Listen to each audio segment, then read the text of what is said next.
नमस्कार सभी को। आप सभी का मेरे YouTube चैनल कहानियों के शहर में हार्दिक स्वागत है।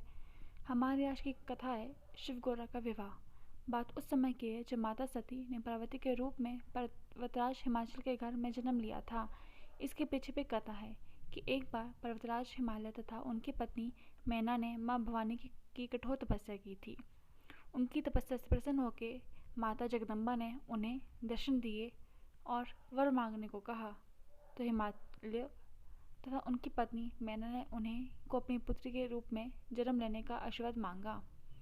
माँ जगदम्बा ने उन्हें मनचाहा वरदान दे दिया और उनके यहाँ पुत्री के रूप में जन्म लिया।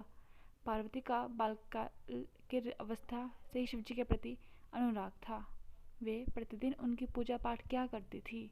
एक दिन नारद मुनि पर्वतराज के महल में पधारे तो उन्होंने पार्वती के हाथों की रेखाएं देखकर हिमाचल को बताया कि इनकी विवाह तो त्रिलोकी के स्वामी से होगा।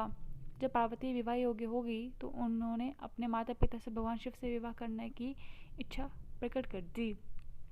इस पर हिमाचल तथा उनकी पत्नी चिंतित हो गए थे कि शिव उनकी पुत्री को अपनी पत्नी के रूप में स्वीकार करेंगे भी या नहीं, किंतु पार्वती अडिग रही तथा कठोर तपस्या करने लगी।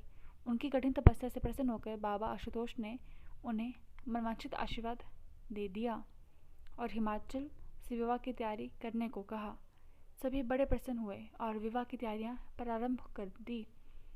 विवाह का दिन आ चुका था। बाबा भोलेनाथ ठहरे सन्यासी, दीन दुनिया से एकदम दूर। यहाँ तक कि उन्हें अपने विवाह की तिथि की भी कोई खबर नहीं थी। वे तो धुनी समाये हुए बैठे हुए थे। नंदी महाराज ने उन्हें समाधि से उठाया और बोले, बाबा, आज आपका विवाह है। कुछ समय पश्चात हमें राजा हिमाचल के यहाँ प्रस्थान करना है। कृपया सच संवर कर तैयार हो जाएं। भोले बाबा ने कहा, मुझे तो संजरा संवरना नहीं आता। हम तो इसी वेशभूषा में चलेंगे। तब वहाँ भगवान विष्णु तथा लक्ष्मी अन्य देवी देवताओं के साथ प्रकट हुए और बोले कि हम सभी मिलकर महादेव को तैयार करेंगे।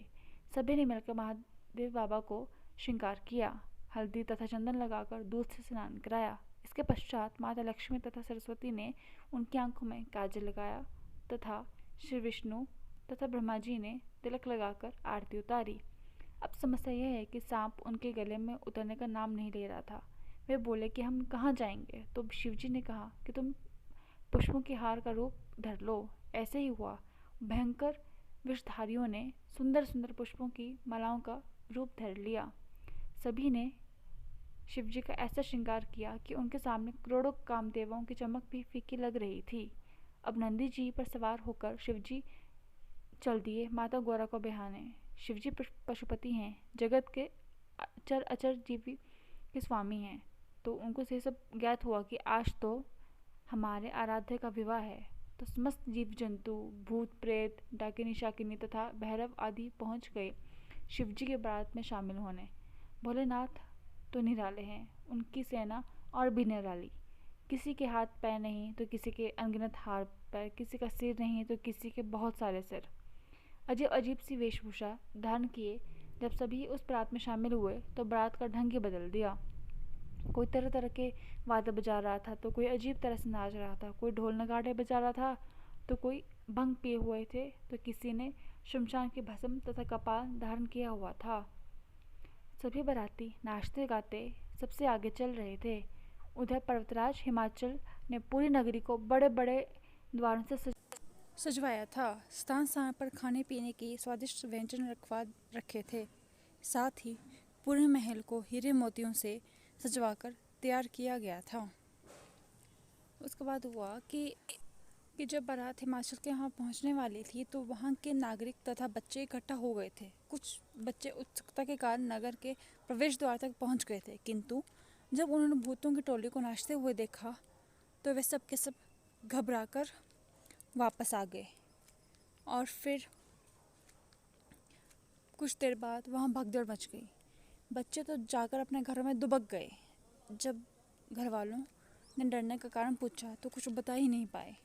खैर, बारात को जनवासे मतलब बारात के ठहरने की जगह में ठहराया गया।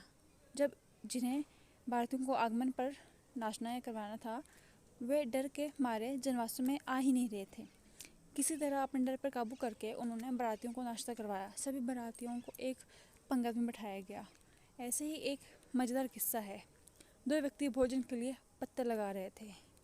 जब उन्होंने बारातियों को पत्ते लगाना शुरू किया तो देखा कि एक बाराती बिना सर के बैठा हुआ है, तो वह समझ ना पाए कि पत्तल किस ओर रखना है, आगे या पीछे। सोच ही रहे थे कि उस व्यक्ति से आवाज़ आई, क्या सोच रहे हो, पत्तल रखो। डर के मारे उन्होंने पत्तल रखा और तेजी से आगे बढ़ गए। अब आगे गए तो एक और समस्या उनकी प्रतीक्षा कर रही थी। यहाँ जो व्यक्ति बैठा था उसके चारों दिशाओं में सिर थे।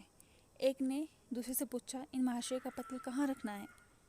इस प्रकार हमारे भोलेनाथ के उन अनोखे बारातियों को भोजन या नाश्ता कराया गया। फेरों का समय आ गया। जनवासे से शिव जी को महल से माता पार्वती को बुलाया गया। ब्रह्मा जी ने उनके फेरे कराए और वह संपन्न हुआ। पर्वतराज हिमाचल की प्रार्थना पर कुछ दिनों के लिए सभी बाराती वहाँ ठहरे। सभी के लिए बड़े बड़े महलों में ठहरने की तथा भोजन आदि की व्यवस्था की गई। प्रतिदिन वहाँ विद्वान ऋषि मुनि आते तथा धार्मिक समस्याओं का आयोजन हुआ करता था। कुछ दिन के पश्चात सप्तऋषियों की विदाई का शुभ मुहूर्त निकला। पर्वतराज हिमालय तथा उनकी पत्नी ने अपने जमाता तथा अपनी पुत्री को सम्मान बहुत से उपहार तथा आशीर्वाद देकर उन्हें विदा किया। शिवजी माता पार्वती के साथ नंदी पर सवार होकर कैलाश को चले गए। अन्य बाराती भी उनके अपने साथ लौट गए। इस तरह भगवान शिव माता पार्वती का मंगलकारी विवाह संपन्न हुआ। अगर आपको ये कथा पसंद आई हो तो मेरे चैनल को लाइक, शेयर, सब्सक्राइब करना मत भूलिएगा और मेरी नई नई कहानियाँ तथा कथाएँ जानने के लिए, सुनने के लिए मेरे चैनल को सब्सक्राइब कीजिए। धन्यवाद।